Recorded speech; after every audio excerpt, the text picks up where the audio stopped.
If you're a property owner in Williamson County, Texas, you would have recently received your notice of appraised value from the Williamson County Appraisal District.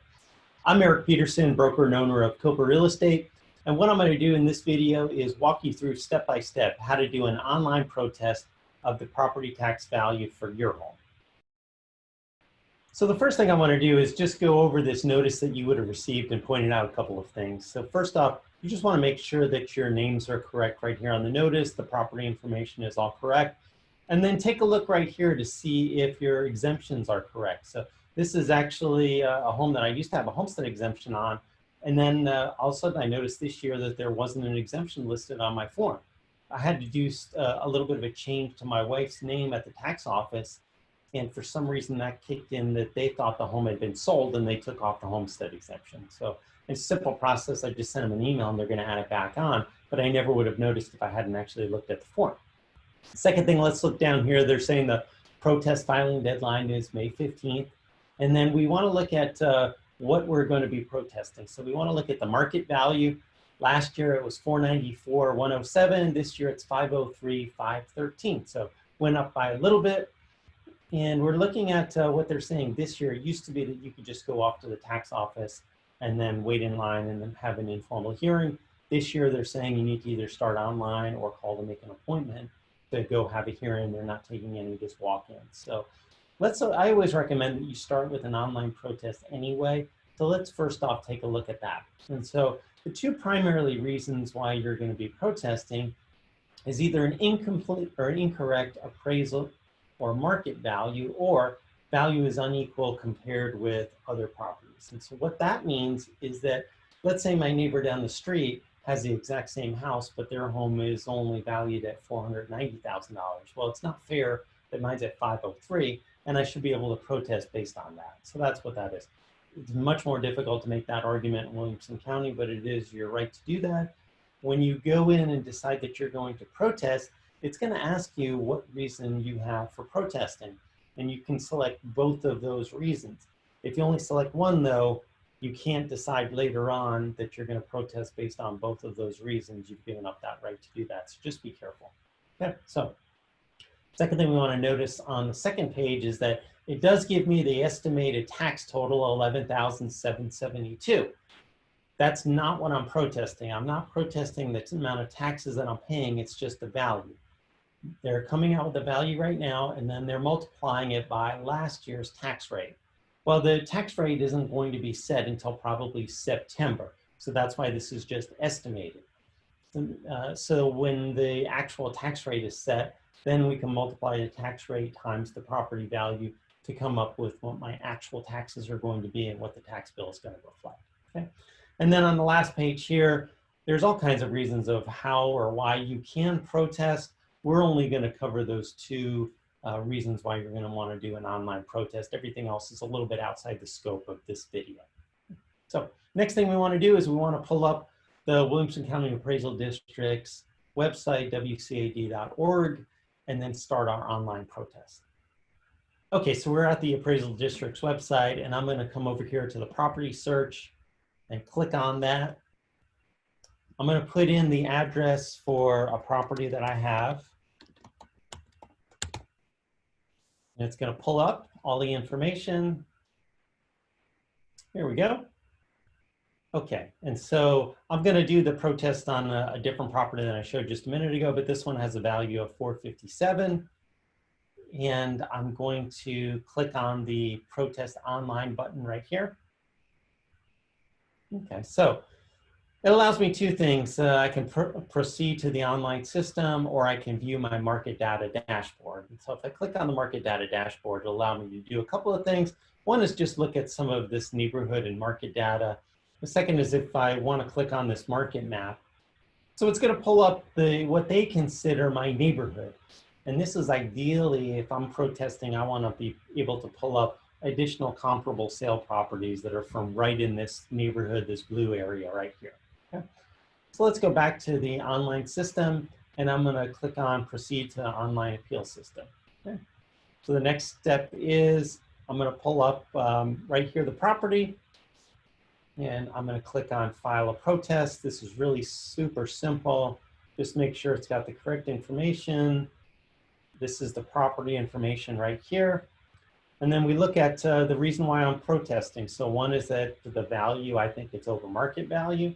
And I'm gonna also protest value being unequal. I don't wanna only do one of these.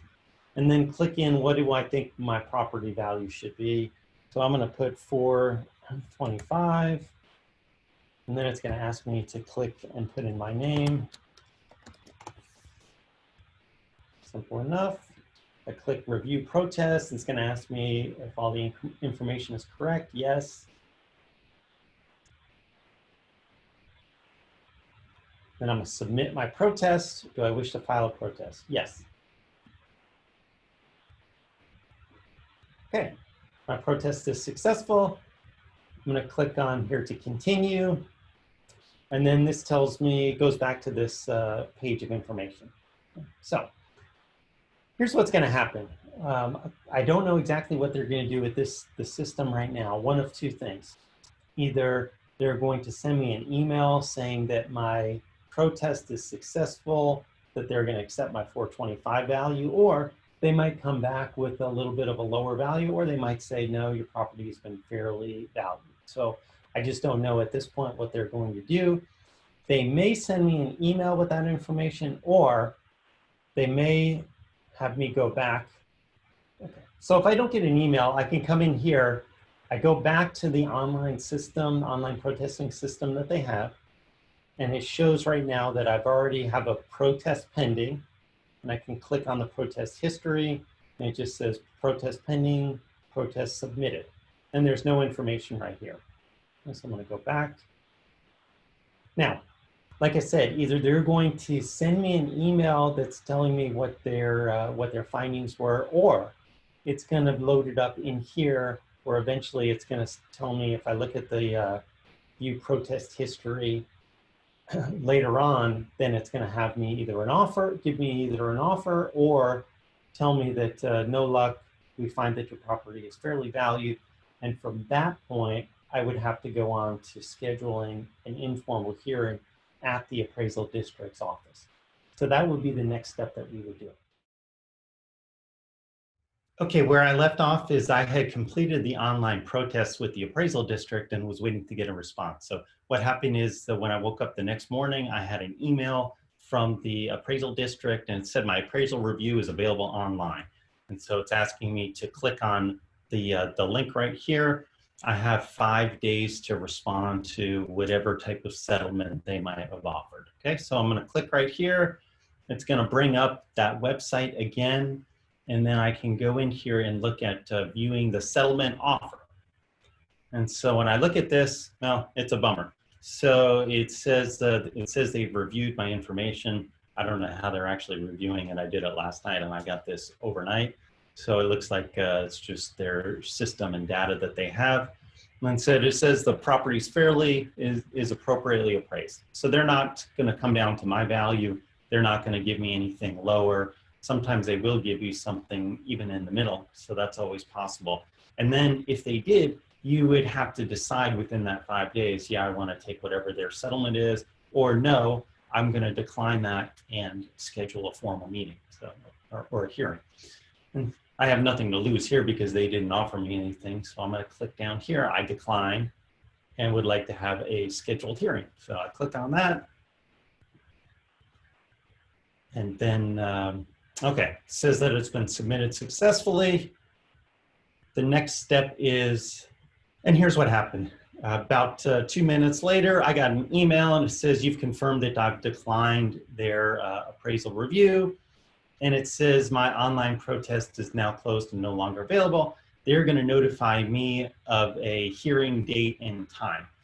Typically what would have happened at this point is I would have been able to go online and schedule something, but no doubt that they probably don't have their system up to date because we don't really know when everything's going to be open and people will be able to go in. At least that's what I'm assuming at this point. So I'll have to wait till I get something, either another email or a letter in the mail informing me about my informal hearing date. So usually, and there's something in here referenced that I can reschedule that hearing. So don't worry too much if you get scheduled for a date that you can't make it.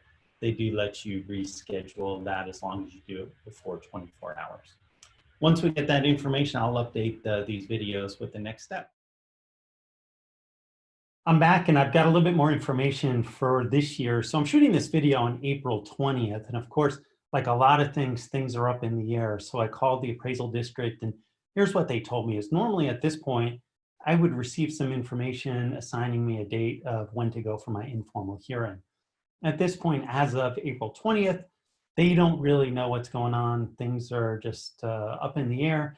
So they said when they figure out what they're going to be doing, then they'll notify me about the next step. So we're all in a little bit of a holding pattern, not the end of the world. It's still early on in the process. And once we find out what things are going to, or how things are going to be done, we'll try to notify you as soon as possible as well. In the meantime, there is an important step that you can take. And so one of the advantages of protesting online is that you can request all of the information that the tax office has about your property. And what I mean by that is you can get the list of the sales that they're using to come up with a market value, and also the equity information that they're using those properties as well. That really helps you, and it's an important step that a lot of people who just run off to the tax office completely forget about or don't realize that they can have. In my opinion, the more information that you have, the better, because I always talk about in my past years of being successful protesting the taxes, a lot of times it's just from getting them to remove one of the comparable properties that is making the value way too high. And once you remove that, then it does bring down the value more towards something that would be willing to accept. Here's how you do that, okay? Very simple. All you have to do is this. You just send an email over to the tax office. You send it to pir@wcad.org, and then you put in the subject line, information for my hearing on the property. This is an email I sent last year. I've already checked with them. The procedure is exactly the same for this year. And you just say, please provide me with all the information that will be used in my hearing. Please provide the information for both the market value and value is unequal compared with other properties. Give them your address. Give them that R number that you've got. That's always the number that helps them pull it up a little bit easier. And then that's it. They will research that information and send it back to you in an email. The advantage of doing it right now, instead of waiting until all of a sudden you've been assigned a date, is perhaps, especially with things working a little bit slower than they normally do, the advantage is that this gives them a lot of time to get that information over to you so that you can take a look at it, you can compare that information, or even if you want a realtor to take a look at that information before you have your hearing, it allows more time to do that. I know we're always willing to provide comparable properties for people or perhaps take a look at that information, but it sure helps us if you don't send us that or request that 5 minutes before you have your hearing. So that's another additional reason to get all that done well in advance. Okay. All right, thanks for watching. That's all we have for right now. Once we have more information and I get that information, I'll cover the next step. I sent that email to the tax office, and then they responded back with an email with their packet of information. So it starts off just explaining what the market value is and all of that information here. Gets into all of the property information. Again, you want to check and make sure this is correct. I mean, perhaps they've got you at an extra 500 square feet. Who knows? There could be something off there. And then this is really the meat and potatoes of what you want to be looking at. So this is the comparable sales report. And these are the only properties that they had last year. So they had 3 comps. And just looking through it, it allows me to compare the houses. I can compare the sizes. I can look at what the sales prices were. Perhaps there's something about those homes I know about that the tax office doesn't. Maybe one of them has a pool. Maybe one of them was in much better condition than my house, had a lot more upgrades, maybe the lot size, whatever the difference would be. I want to at least know what all of these properties are before I have the tax protest. And so that's the first information I want to look at is the comparable sales. And then the second information that I'm going to be looking at is the uniform and equal comparables report. So This is just saying that these are all of the properties that they were using. They're looking at what these homes, the market value for these homes for this year, and that's partly how they're coming up with my value. You notice that they have 10 comparables. Of course, it's easier to find 10 properties than to find 10 sales in the last year, but that's same information. Essentially, you can look at the size. Again, make sure that these are actually good comparables for your protest and to compare your home. It is much harder to make an argument based on this unequal process, but you certainly can do it, and you want to absolutely at least protest on that at the beginning and see if perhaps there's something that was a mistake. That's all the information we have for right now. Once we get more direction from the appraisal district, we'll be updating our videos and websites and letting all of our clients and friends know about what's going on from here. In the meantime, if you've got any questions about your situation, you can always reach out to me at 512-791-7473 or send me an email at eric@koparealestate.com. Thanks for watching and take care.